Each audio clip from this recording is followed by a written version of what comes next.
Welcome to Wyoming. My name is Matt. My wife Cheryl is behind the camera. We're in the Rockies, and our mission is to help you have a great trip to the west. We're going to be in Wyoming for the next week, and we are going to give you tips for how to visit the great state of Wyoming on your next trip. Okay, the first tip for visiting Wyoming is to understand that the state is not all Yellowstone and Grand Teton and national parks. Okay, so a lot of outsiders tend to think that Wyoming is like this just paradise. But people from the West and Wyomingans in general, Wyomingites, sorry, we'll cover that one later, really kind of know that Wyoming, this is mostly Wyoming right here. Sagebrush, tumbleweed. Okay, Wyoming is just pretty much flat and sagebrush for as far as the eye can see, and constantly has wind coming through, interspersed only occasionally by some beautiful mountain ranges such as Yellowstone and Grand Teton, and there's some others that I don't really want to bring up in this video because we'll cover those at another time. They're kind of hidden gems. We think we should just rename, the federal government should just rename Wyoming to Tumbleweed National Park. You will see more tumbleweeds in Wyoming than anywhere. All this sagebrush, again, it just kind of dries up and turns into tumbleweeds and rolls across the streets just like you see in the old cartoons. This is just kind of Wyoming right here. Flat, sagebrush, and desert. It is not all national parks. Okay, the next tip to visiting Wyoming is to know that the first JCPenney store is right here in Kemmerer, Wyoming. They call this the Mother Store. Founded way back, I think, early 1900s by James Cash Penney. What a crazy name is that, right? He's got cash in his name and penny in his name. He's a store owner. Turned this store into a really big store. Of course, everybody knows about JCPenney, right? It ended up buying out a bunch of other stores. It began as the Golden Rule store, and then he kind of broke off from them, formed JCPenney, and formed a big empire type of a thing. But sadly, as of I think 2020, JCPenney declared bankruptcy. Still in business, restructuring some things, but not doing all that well in today's modern economy. But kind of a funny little quirky site here in Kemmerer, Wyoming, a city with a strange name. The next thing to know about Wyoming is I would put money on that there will never be another national park in Wyoming. You look behind me, we are at the beautiful Wind Rivers. This place is gorgeous, but it's not a national park, and it probably never will be. It was kind of a shifty move to get the Jackson Hole area made a national park, and the people of Wyoming did not like it. This was a big battle that Matt talks all about in his audio guide for the Tetons. It's super interesting, but it was shifty and it was sneaky how they got that to become federal land. And in fact, Wyoming's already 48% federal land. One of the deals is Wyoming is exempt from the Antiquities Act, where a president can quickly say, hey, I'm preserving this area of land. In order for Wyoming to have anything, become part of the national government's property, it has to be voted on by Congress, and we all know how difficult that is. Maybe someone else might have a little opinion about this. I'd love to hear if anyone thinks I'm wrong, but I think that Wyoming is done with its national parks. What we have is what we're gonna get. Okay, the next thing to know about Wyoming is that they love their rodeos.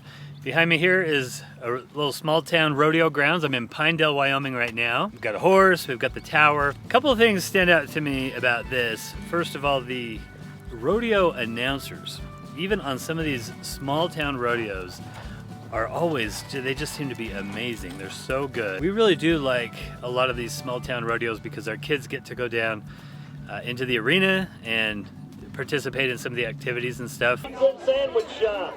Those are twos. That's 1, 2, 3, 4. Go get the cow.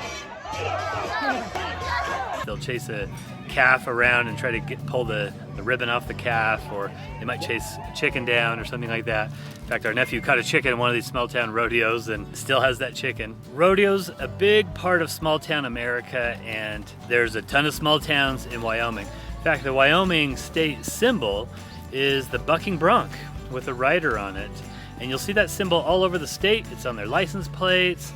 It's the school mascot for the university. So yeah, small town rodeos in Wyoming, big part of the culture. Okay, the next thing to know about Wyoming is that there are more pronghorn or antelope than there are people.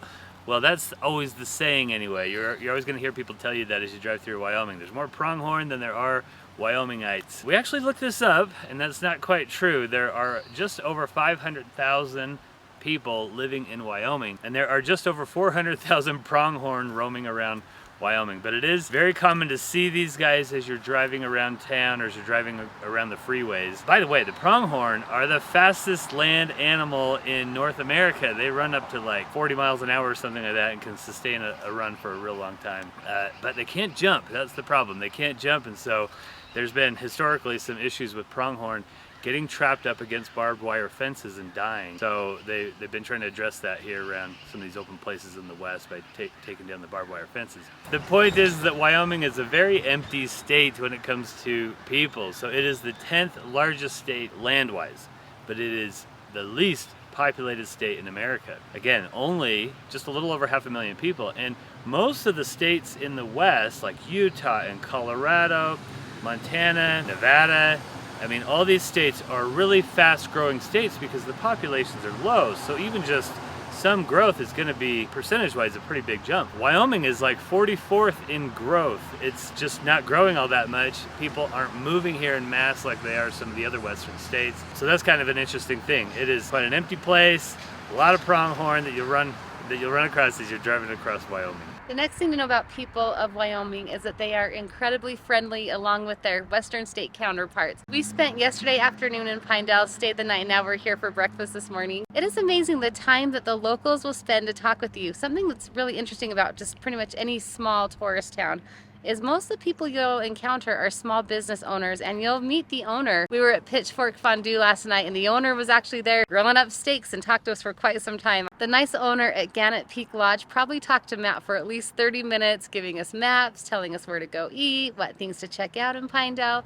When we went to Pitchfork Fondue last night, we met the owner there, and even today while we were walking around on our art walk, a local stopped us to help give us directions. He thought we looked a little lost and offered some help. So I would say I give the people of Wyoming a 10 on being kind and friendly. All right, the next thing to know about Wyoming is that they are Wyomingites. I actually had this question. I was wondering, are they Wyomingans or Wyomingites? We just got done eating here at the Wrangler Cafe in Pinedale, Wyoming, where the locals go. This is where the locals go in town. Like I said, they're Wyomingites. So something I just thought was kind of interesting about that is that there are only 3 states out there that use ites to describe the people that live there. So Wyoming is one of only 3 that use Wyomingites. We're Utahns, and so I think, you know, little things like that are kind of interesting to think about. But anyway, if you're in Wyoming, or if you're talking about Wyoming, people from Wyoming, they are Wyomingites. Okay, the next tip to know about Wyoming is that the Wyomingites carry guns often. So we are here at the Museum of the Mountain Man in Pinedale, Wyoming, and in there they have a huge case of guns, just a really long case along the wall. It kind of reminded us that Wyomingites carry guns. And so we looked up the numbers on this because we were kind of curious about it, and there are about a little over 500,000 people that live in Wyoming, and there are around 185,000 guns in Wyoming, meaning the ratio of people that own guns is way higher than any other state. And so it is actually common to go to the store, like if you go to Walmart, you can see people kind of walking around in their kind of Western attire. These are Western people, Levi's, cowboy boots maybe, and with a gun on their side. So it actually is common to see that. So yeah, they are fiercely independent. They are fierce defenders of the Second Amendment there. We're not getting into any politics here, but that's just one of the things to notice about Wyomingites. Okay, the next thing to know about Wyoming is that the capital is in Cheyenne, Wyoming. And the thing is, Cheyenne is not necessarily like a big destination town from my understanding, but it does have the very famous Cheyenne Frontier Days. This is kind of known as the granddaddy of them all in terms of these city celebrations, and like big name country artists go there. I think it's like a week long. They have a rodeo every night. They have a ton of activities, and again, like concerts going all week long with the most famous country music artists there are. Now, we haven't actually been there yet. It's on our bucket list of things to do. My parents went there and they loved it. I've spoken to a few Wyomingites who have been there and really enjoy it, and there's just a lot going on. It's like a massive celebration. So if you're ever coming through Wyoming, kind of put that down on your list there, the Cheyenne Frontier Days, and if you're coming through around that time, check it out. And I've got a 2-for-1 here. So the second thing to know about Wyoming is that the state nickname is the Equality State. Why would that be the nickname? It's because it was the first state to give women the right to vote. So this was well before the amendment to the Constitution that gave women the right to vote in about 1920 or 1919. This was way before that. This was back in like 1869 or 70 or something like that. Interestingly, Utah also gave women the right to vote just shortly after Wyoming, and Utah had an election before Wyoming did, so the first woman in modern America to vote was actually from Utah. And the other interesting thing about that is all the western states had given women the right to vote by the time of the amendment in 1920. They had already done it. It was the eastern states that wouldn't do it. So when they passed the amendment in 1920, that was actually to force those eastern states to give women the right to vote. So kind of interesting. A lot of people think of the West, they think of old and kind of antiquated or whatever, but in a lot of ways the West is kind of on the cutting edge of things because they come out here and they kind of just start over and start a new process again, is how it's worked in the past. So anyway, there you go. Cheyenne's the capital, and the state nickname is the Equality State. Okay, the next thing to know about Wyoming is that the first national park is Wyoming, and the first national monument is in Wyoming. So the first national park in the entire world is Yellowstone National Park, created in 1872. Then, of course, many more national parks were created, including what we are in right now, which is Grand Teton National Park. These are the big Teton Mountains behind me here. At one point, they wanted to include the Tetons in Yellowstone and call it kind of a greater Yellowstone or something like that, but there was a lot of politics involved, a whole long story. Then, though, the first national monument was Devil's Tower National Monument. This is way on the other side of the state, on the east side. It's actually part of the Black Hills region, which extends into South Dakota. Really cool place, set aside by Teddy Roosevelt as the first national monument. And again, that was done under that Antiquities Act, which is that the president can set aside some land as just a protected national park site, basically.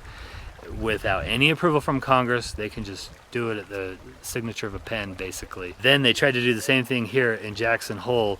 Now the Tetons were already a park, but they tried to protect the entire valley of Jackson Hole and the wildlife and stuff like that. And that was a huge political thing that went on forever that resulted in that law that where Wyoming is kind of exempt from the Antiquities Act. Anyway, two of the coolest park sites here in Wyoming, the first national park, Yellowstone, and the first national monument, Devil's Tower.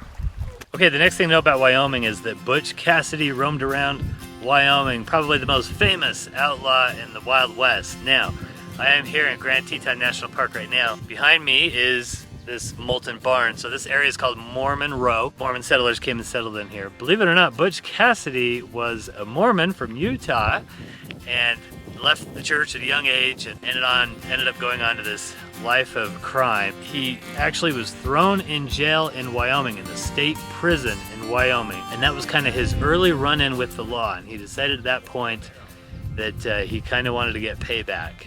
Now Butch had kind of a good heart in general. Everybody that knew Butch said he was a really good guy and was very likable. Really didn't have a mean streak necessarily. He just had this little habit of stealing money from banks and trains, money that wasn't his, and so became very famous. He had a hideout in Wyoming as well called the Hole in the Wall. And so Butch Cassidy and his Hole in the Wall gang would run off into the hills. And Butch and all the other outlaws had many hideouts all over the West. But one of the famous ones is near Casey, Wyoming, called the Hole in the Wall. And then another really famous one is called Browns Park. And it's actually right on the border of Colorado and Wyoming and Utah. Now, the reason why that was a popular hideout for them is because they could skirt across the border to get away from the authorities from whatever particular state was trying to track them down. So anyway, Wyoming. Butch Cassidy has left his mark on Wyoming as well as other states in the West like Utah and Colorado. Next thing to know about Wyoming is they sell the good fireworks. As a child, we used to, well, maybe not my family, but most neighbors would go across the border between Utah and Wyoming to go buy the good fireworks because they wouldn't sell any aerials in Utah. But Wyoming has always had a proud tradition of selling all the best fireworks. Okay, the next thing to know about visiting Wyoming is that this was a major section along the Oregon Trail. So the Oregon Trail was actually a trail for people to go to Oregon, California, and Utah. So it's called the Oregon, California, and Mormon Trail. But it spanned all across Wyoming. And one of the really cool things is you can see Oregon Trail sites in Wyoming today. So on the east side of Wyoming, there's a place called Guernsey, Wyoming. And you can actually see the Oregon Trail ruts. There were so many wagons that went over the rocks there that they carved these huge ruts into the rock. And I'm talking the ruts are taller than me. So you stand inside the ruts. And so that's kind of a cool thing where the Oregon Trail, the people along the Oregon Trail left an imprint upon the land. And there are many different sites across Wyoming like that. I am here standing at South Pass City, Wyoming. South Pass was the main thoroughfare to get through the Rocky Mountains along the Oregon Trail. That was like the most important discovery that they made early on to get through an easier section of the Rocky Mountains. A little later, they ended up setting up a city here. They found some gold and they set up a little gold rush town here called South Pass City. And this is actually a state park today. So there are Oregon Trail sites all along Wyoming. We've been to Independence Rock in the middle of Wyoming and Martin's Cove. So that's kind of a cool thing. One of these days, Cheryl and I are going to do the Oregon Trail and visit sites all along the Oregon Trail. That'll be kind of fun. Okay, and then finally, check out our other videos. We've done other videos like things to know before you visit Montana, or plenty of videos just about places to visit in Wyoming. We've done another video about the Wind Rivers area of Wyoming, which is the trip that we're on right now. Plenty of videos about Yellowstone and Grand Teton. So make sure to check out our Wyoming playlist and watch more videos there. Thank you so much for watching, and until next time, go west, young traveler.